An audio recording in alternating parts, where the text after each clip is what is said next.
After discovering that my sworn enemy was an incubus, I threatened him. "Marty, as long as you let me touch your tail, I'll keep your secret." Marty was both ashamed and furious, but in the end, with his face burning red, he still shoved his tail into my hand. Biting his lip in reluctant humiliation, he said, "We agreed only once a day, not a single touch more." But later, the very man who had insisted on only once a day knelt on the floor, crying as he begged me to touch it again just one more time. Chapter 1. The moment the instructor shouted dismissed, Marty Scott bolted from the formation as if sprinting the 100-meter dash. His whole body looked like it was overheating, face flushed, breath rushed, movements frantic. Watching his hurried, retreating figure, I remembered what my godmother had told me that morning before I left the house. "Olivia, Marty hasn't been acting normal lately. He looks exhausted and out of sorts. Help me keep an eye on him at school, okay?" After reporting to the instructor, I chased after Marty. At first, I thought he was just running to the restroom, but instead he turned straight into the small wooded area on campus. As everyone knows, the little woods at the university is never exactly an innocent place. No wonder godmother said he'd been acting strange lately. Turns out he'd been secretly dating someone. By the time I reached the woods, Marty was already gone. Since when could he run that fast? If I'd known he had this kind of speed, I would have petitioned to have him sent to the Olympics to win glory for our country. At first, I could still follow the footprints on the ground and tell which way he'd gone. But the deeper I went, the lighter the footprints became until they vanished completely. What connected to the last of his footprints was a neat, smooth sliding mark. It looked like a snake's tail. Yes, a snake's tail. Holy crap.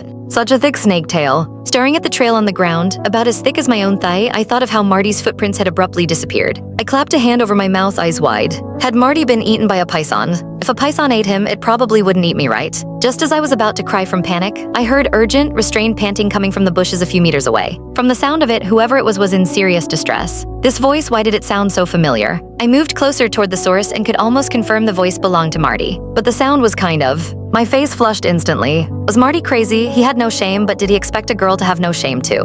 Wait. Something was not right.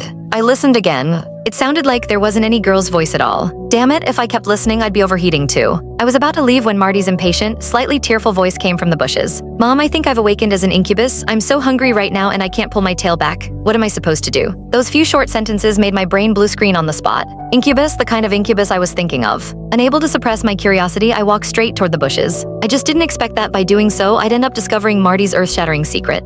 What? Inside the bushes, a thick black snake tail was coiled beneath Marty's body. His eyes were red as he anxiously, desperately gripped his camouflage uniform, trying to cover the place where the snake tail connected to his human body. But no matter how hard he tried, he couldn't hide it. The black scales at his waist shimmered faintly and the tail was fully exposed. I pushed the branches aside and Marty followed the sound of movement and looked over. Our eyes met.